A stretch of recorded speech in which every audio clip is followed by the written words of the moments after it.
maka kasrohnya jelas. Amahuna wadduha, kasrohnya muqaddarah, mana aming duhuriha at-ta'addur. Faidan waw huruful jar wa huruful qasam. Huruful jar min haythul i'rab yajurru ma ba'dahu wa huna muqaddarah. Alamatu jarrihi muqaddarah. Wa amal qasam min haythul ma'na. Fa ma'nahu Allah bersumpah. Wa duha, Allah bersumpah demi waktu duha. Wa ad-duha di sini dalam keadaan majrur, ismun majrur bi wawi wa alamatu jarrihi ad-dhammah al-kasrah al-muqaddarah, mana aming duhuriha at-ta'addur, dikarenakan ad-duha dari ismun maksur. Ma makna ismun maksur? Alif layyinah fi akhirih qablahu fathah, kama fata, asa, dan begitupun ad-duha. Maka ini dari segi i'rab. Selesai dari i'rab, selesai dari qiraah satu ayat, selesai dari ahkamut tajwid satu ayat, dan kita masuk kepada tafsir as-salaf. Maka kalimat ad-duha, karena wawunya tadi wawu qasam, maka maknanya di sini aqsama rabbuna jalla wa ala bid-duha. Wad-duha artinya demi waktu ad-duha. Lalu di sini pertanyaan, ma hukmul half li ghairi lah au bil makhluk? Al-jawab, hukmul half bil makhluk idza kana min Allah kama huna, man ladhi yahlif? Hal alladhi yahlif Allah au Muhammad? Alladhi yahlif man? Allah. Idan Allah yahlif bi makhluqatihi. Fa idan hukmuhu madha haram? Haram. Lau kana haram, man ladhi sahibu syariah? Allah alladhi yasra. Fa idan kif Allah yuhrim ala nafsih? Wallah au wadduha, dia bersumpah untuk dirinya ataupun untuk makhluknya, maka Allah bebas. Maka di sini hukumnya boleh-boleh saja karena Allah yang menciptakan ad-duha.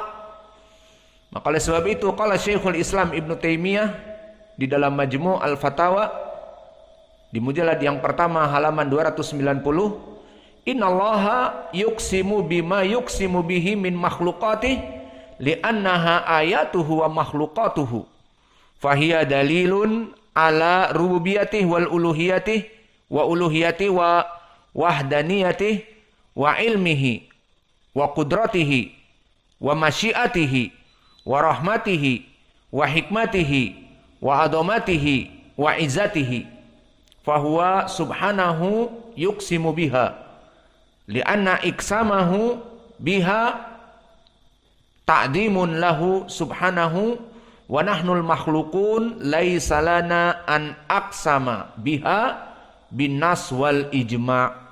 Maka maknanya bahwa Allah bersumpah dengan makhluk-makhluknya, maka boleh-boleh saja karena makhluk itu adalah ayatnya dia dan makhluk ciptaannya dia.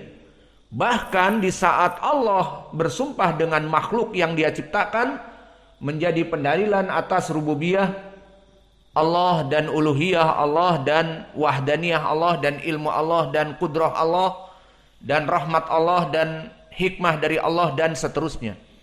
Adapun makhluk maka tidak boleh, karena telah datang nas dan juga al-ijma'.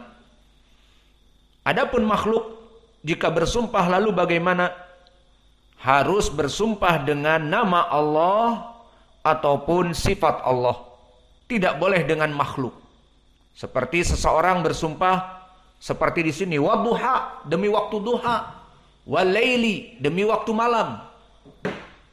Dan juga watin, wazaitun, demi buah tin dan demi buah zaitun. Tidak boleh seorang makhluk bersumpah dengan makhluk ciptaan Allah, karena dia akan mengagungkan makhluk tersebut dengan sumpahnya ini. Maka al-makhluk hukmuhu haram di saat bersumpah dengan makhluk. Maka jangan ada yang bersumpah dengan mentari, rembulan, wal qamar wasyams. Tidak boleh. Maka kalau hamba harus bersumpah dengan Allah atau sifatnya, dengan nama Allah atau sifatnya. Dan ini telah datang hadis pelarangannya, hadis yang muttafaqun alaih dari Abdullah bin Umar, bahwa Nabi Muhammad sallallahu alaihi wa ala alihi wasallam qala, ala man kana halifan fala yahlif illa billah. Maka barang siapa yang bersumpah, tidaklah dia bersumpah kecuali dengan nama Allah. Fakanat Quraisyun tahlifu bi abaiha. Faqala la tahlifu bi abaikum. Maka dulu Quraisy bersumpah dengan nama bapak-bapak mereka. Wa fulan, wa alan, dan sebagainya. Dan di riwayat Al-Bukhari dan Muslim juga, di riwayat yang lain, anna Nabiya sallallahu alaihi wasallam qala, man kana halifan falyahlif billah aw liyasmut. Barang siapa yang bersumpah, maka bersumpahlah dengan nama Allah atau dia diam. Selesai dari waw masuk kepada ad-duha. Waw qasam, dan itu ketentuannya, jika Allah yang bersumpah boleh. Namun jika Muhammad di sini yang bersumpah tidak boleh. Karena Nabi Muhammad makhluk, sama-sama makhluk, tidak boleh. Lalu faedah dari segi kalimat ad-duha. Mata yakunu waktu duha. Waktu duha, barakallahu fikum, min irtifa'i syams ila kubail az-zawal. Maka di sini waktu duha, kapan? Di saat kita melaksanakan sholat duha, mulai dari matahari itu naik sepenggalahan, satu rumah, satu tombak, maka ini dinamakan dengan syuruk, ila kubaili zawal. Perlu perhatian sebelum zawal. Kapan zawal? Waktu sholat duhur. Maknanya matahari ini sudah tergelincir ke arah barat. Jadi matahari itu kalau kita sebutkan di saat dia terbit dan tenggelam, maka terbit di timur, tenggelam di barat. Nah, di tengah-tengah ini, inilah waktu pertengahan, waktu yang haram bagi kita untuk sholat. Jadi kita sholat duhur itu, matahari telah tergelincir ke arah barat. Jadi kalau di sini kita ambil tengah-tengah, nah di tengah-tengah ini sudah masuk ke arah barat sedikit, itulah waktu duhur. Dan sebelumnya waktu tengah-tengah, waktu tahrim. Maka waktu duha, dohirnya sebelum waktu tahrim. Maka kalau kalian ingin sholat duha, maka mulai dari syuruk, 1 jam dari fajar misalnya kita ambil. Kemudian setelah itu sebelum matahari di atas kepala kita. Karena itu hukumnya haram. Maka inilah yang diinginkan dengan waktu ad-duha. Maka oleh sebab itu sholat ad-duha, sholah diidofahkan kepada ad-duha, seperti sholah diidofahkan kepada al-lail, sholatul lail, wa sholatul duha, dan sholah diidofahkan kepada al-maghrib, sholatul maghrib. Maka idofah di sini idofatu ta'yin, memberikan makna maghrib. Maksudnya sholat waktu maghrib. Kapan? Definisinya maghrib apa? Itulah sholat maghrib. Begitupun duha.